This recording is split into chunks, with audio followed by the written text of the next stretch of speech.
ये संत वेश में साक्षात हनुमान जी है। बहुत ऊंचे योगी, बड़े ऊंचे सिद्ध थे श्री खाकी बाबा सरकार। और त्रिकालदर्शी तो बड़े अद्भुत थे। उन्होंने कहा तो स्वप्न नहीं है ये भाई, हम जग के उठ के बैठ गए तो स्वप्न कैसे हुआ? और मेरी आंखों के सामने महाराज जी खड़े। पृथ्वी पर उनके चरण नहीं थे, पृथ्वी से ऊपर उनके चरण थे। शरीर पर केवल एक लंगोटी थी, एक कमंडल था।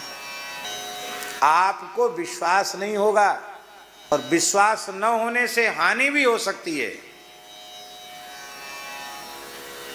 लेकिन हम आपको सत्य सत्य बता रहे हैं। महापुरुषों में ऐसी सामर्थ्य होती है, योगियों में कि अपने देह से, अपने भाव में सूक्ष्म देह से, अपने मन की गति से कहीं के कहीं वे जा सकते हैं। अच्छा चलो योग की सिद्धियां ले लो। योग की सिद्धियां भी पुस्तकों में लिखी हैं। पातंजलि योग प्रदीप में लिखी है और ग्रंथों में लिखी है। वो प्रकट रूप में प्रायः कम दिखाई पड़ती, कहीं होंगी लेकिन दिखाई नहीं पड़ती। एक सत्य घटना सुनाए। जर्मन का एक दल भारत में योगियों की खोज में आया था।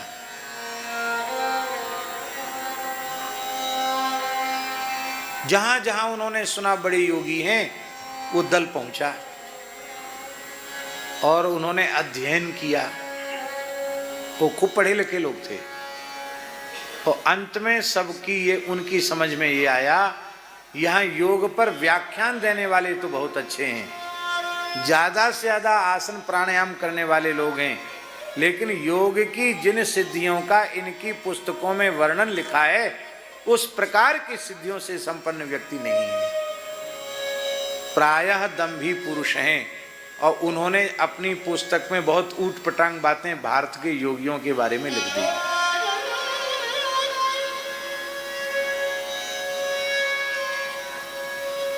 तब किसी ने कहा कि बक्सर में श्री खाकी बाबा सरकार नाम के एक महात्मा हैं, बड़े योगी हैं, तुम लोग उनके पास जाओ। ये सत्य घटना है। तो जर्मन का जो दल था वो उनके पास गया। पूज्य बक्सर वाले मामा जी के गुरु जी की घटना है।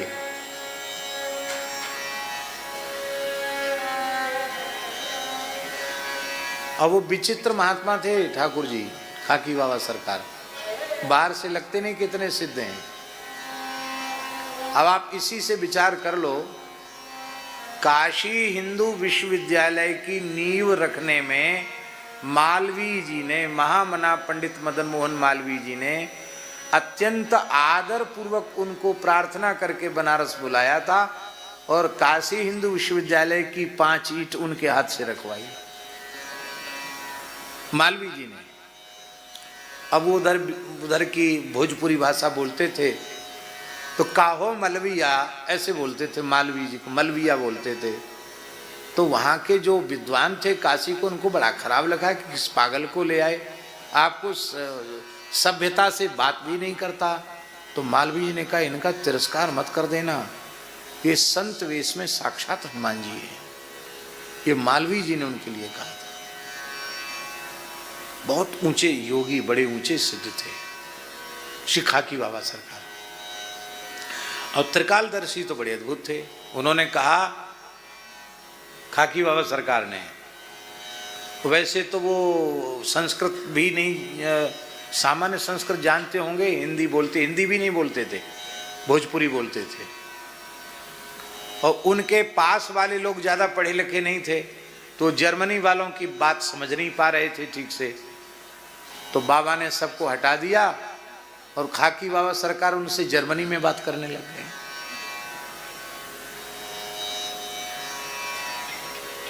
वो कभी जर्मन गए थे, जो जर्मनी पढ़े होंगे, जर्मनी में बात करने लगे और उनको बहुत जोर से फटकार लगाई कि तुम जो उटपटांग लिख लिए हो ना कि भारत में कोई सिद्ध नहीं, योगी नहीं, तुम ढोंगियों के पास गए होगे, तुम योगियों के पास गए कहां?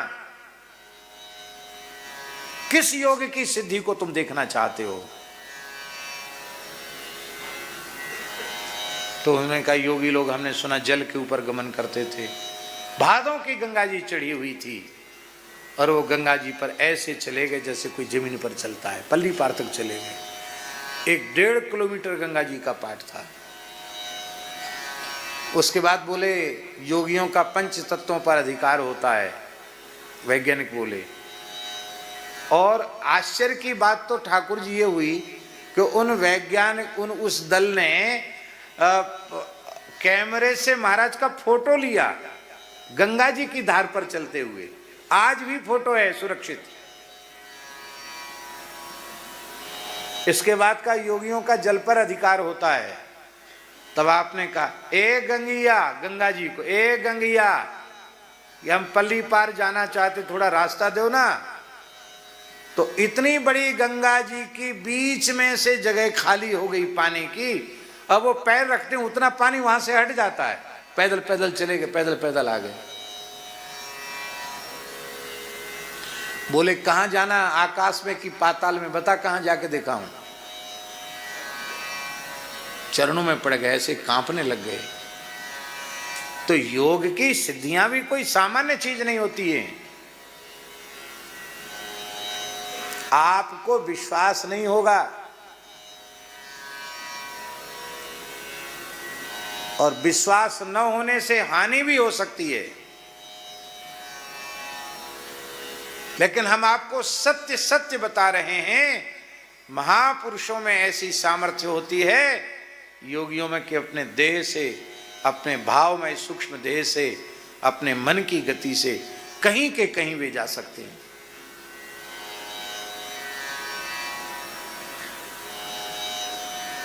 ये सामने बैठे हैं प्रमाण, राघवेंद्र दास जी, जिनके जटा बहुत बड़े हैं। इनके नाक का ऑपरेशन था ठाकुर जी, यहाँ स्नोफिलिया का ऑपरेशन था। पूज्य गुरुदेव भक्तमाली जी ने हमको इनके साथ भेजा था, झांसी में इनका ऑपरेशन हुआ। उसके बाद दास की जो जन्मभूमि है गांव, वहाँ गए क्योंकि इनको कुछ विश्राम की जरूरत थी। महाराज जी ने कहा था वहाँ कुछ दिन रह जाना, वैसे तो जाते नहीं हो, इस बहाने चले जाना, घर पे रह लेना कुछ दिन। तो वहाँ कुछ विशिष्ट पूजा भी घर में थी। पाटा भरना, कुल देवता की पूजा कहते हैं, देवी की पूजा, कुल देवी की पूजा। और चतुर्दशी को कुल देवी की पूजा होनी थी। और हम अभी गए हैं, मुश्किल से 1-2 दिन, हमको 1 दिन हुआ था, 2 दिन। और दोपहर में ठाकुर जी सो रहे थे पौर में, गर्मी का समय। क्यों राघवेंद्र दास जी? गर्मी का समय था और किवाड़े बंद, कुंडी लगी हुई है और पूज्य गुरुदेव श्री पहाड़ी बाबा महाराज का स्वर सुनाई पड़ा। जो इधर छवि है, यहाँ इधर में ये जो छवि भक्तमाली जी के दूसरे नंबर पर स्पष्ट उनकी आवाज सुनाई पड़ी। राम राजा दुख भंजन सकल पूर्ण काम, गोविंद गोपाल गोविंद गोपाल, भज नारायण, ऐसे बोलते थे। तो उनकी वाणी के स्वर को सुन करके हम सो रहे थे, हम जग गए और जगकर तत्काल उठकर बैठे। तो स्वप्न नहीं है ये, भाई हम जग के उठ के बैठ गए तो स्वप्न कैसे हुआ? और मेरी आंखों के सामने महाराज जी खड़े। पृथ्वी पर उनके चरण नहीं थे, पृथ्वी से ऊपर उनके चरण थे। शरीर पर केवल एक लंगोटी थी, एक कमंडल था, सामने खड़े थे। मैंने दंडवत प्रणाम किया और प्रार्थना की कि आप बैठ जाएं। तो वे बैठ गए, जहां हम लेटे थे वहीं बैठ गए। और बैठते ही बोले, गृहस्थियों के टुकड़े खाते मारा मारा इधर उधर डोल रहा है। अरे साधु को ज्यादा गृहस्थियों में नहीं भटकना चाहिए, ज्ञान वैराग्य बिगड़ता है। वृंदावन आ जा। बस इतनी आवाज सुनाई पड़ी। आवाज क्या, वो बोल ही रहे थे। बस मैंने प्रणाम किया। प्रणाम करते ही वे अकस्मात तिरोहित। हो सकता है किसी को विश्वास नहीं होगा, सोचते होंगे कि ये लोग वक्ता लोग कुछ ना कुछ बना लेते हैं बातें। ये बनाई हुई बात नहीं है, इसलिए मैंने पहले कह दिया कि यदि विश्वास नहीं करोगे तो हानि हो सकती है। और मेरी स्थिति ऐसी हुई इस घटना के बाद कि हम विकल हो गए और हमने अपने हाथ से ही अपना थैला लगाया। मैंने कहा अब हम यहाँ रुक नहीं सकते, अब हमको वृंदावन जाना है। बोले बस नहीं मिलेगी। हम कहा हम अब रुक नहीं सकते, चाहे बस न मिले पैदल जाएंगे, पर अब निकल जाएंगे, अब नहीं रुकेंगे। सब पूछते रहेगा कि हुआ क्या, क्या बात हो गई, क्यों जा रहे हो। अभी महाराज जी इसी क्षेत्र में आने वाले, उनकी कथा है, फिर चले जाना साथ में। नहीं, हम नहीं रुक सकते, हम तो जाएंगे। तब मोटरसाइकिल पर बिठाकर दूसरी जगह तक भेजा गया, वहाँ से फिर झांसी, फिर ट्रेन पकड़ के हम आए। और सवेरे, क्यों राघवेंद्र दास जी, लगभग 4 बजे मथुरा स्टेशन पहुँचे होंगे। ये थे, ये सामने प्रमाण है। पर महाराज जी ने आकर ये कहा, न तो मैंने ये इनको बताया, न घर में किसी को बताया। क्यों बताएं भी तो लोग विश्वास नहीं करेंगे, कैसा संभव ही नहीं। फिर वृंदावन पहुंचने के बाद सबसे पहले ये घटना पूज्य गुरुदेव भक्तमाली जी को सुनाई। तो महाराज जी कल की बात है, और ऐसे महाराज जी ने प्रकट होकर दर्शन दिए और महाराज जी ने ये बात कही। तो महाराज जी गदगद हो गए। बोले देखो पंडित जी, संत कितनी संभाल करते हैं, विचार कर लो, तुम्हारे ऊपर कितना उनका प्रेम है। स्नान करके सबसे पहले उनको प्रणाम करके आओ, पीछे संध्योपासन करना जो आ गया। तो हम स्नान करके ठाकुर जी पहले ही खाक चौक चले गए महाराज जी को प्रणाम करने। तो महाराज जी तो नीम के नीचे बैठे रहते थे, खाली तखत पर। तो जैसे ही हमने उनको दंडवत किया, तो जो वाक्य उन्होंने एक दिन पहले दोहराया था दोपहर में, वही वाक्य फिर दोहराया। मारा मारा डोलता है, गृहस्थियों के टुकड़े खाता हुआ है। साधु को साधु के बीच में रहना चाहिए, दुनिया के टुकड़े खाने से ज्ञान वैराग्य बिगड़ता है। वाह, बहुत अच्छा किया, आ गया वृंदावन, वाह बहुत अच्छा किया। तो मेरा मन हुआ कि इन्होंने वाक्य दोहराए, तो मैं कल की घटना सुनाऊं। मैंने कहा महाराज जी हम तो अभी आने वाले नहीं थे, मैं कुछ आपसे नहीं, सवेरे सवेरे का समय है, जाओ भजन पाठ करो, कुछ बताने की जरूरत नहीं है, जाओ भजन पाठ करो। सुना नहीं हमारी बात। सवेरे सवेरे कैसे, संध्या कर लिया तुमने, भजन पाठ कर लिया। महाराज जी जाओ जाओ भजन पाठ करो अपना, बताने की जरूरत नहीं है, जाओ चले जाओ। इसको कहते योग सिद्ध। जहां चाहे वहां सूक्ष्म देह से गमन कर जाएं। ऐसी उनके जीवन की कितनी घटनाएं हैं। तो कई बार हंस के बोलते थे, बच्चा आंख मूंद के फोटो खिंचाने वाले योगी तो खूब मिलेंगे, पर जो वस्तुतः योगी हैं उनको मिलना खोजना बहुत कठिन काम है। कई बार ऐसा भी बोलते थे। तो योग की सिद्धि कोई सामान्य चीज नहीं है। बोले न योग सिद्धि,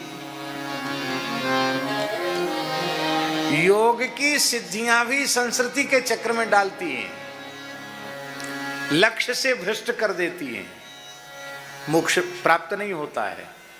तो अंतिम बात कही, अपुनर्भवम वा, तो मोक्ष ले लो। बोले हम योग की सिद्धियां भी नहीं चाहिए, हमें अति दुर्लभ मोक्ष भी नहीं चाहिए। तो इस तीव्र भक्ति योग के द्वारा फिर तुम चाहते क्या हो? समंजसत्वा विरहय कांक्षे।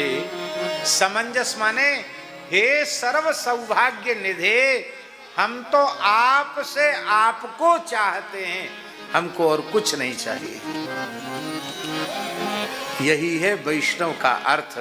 उसकी संपत्ति तो भगवान का नाम रूप गुण लीला ही है, और कोई संपत्ति उसकी नहीं है। ब्रज में तो कीर्तन ही है।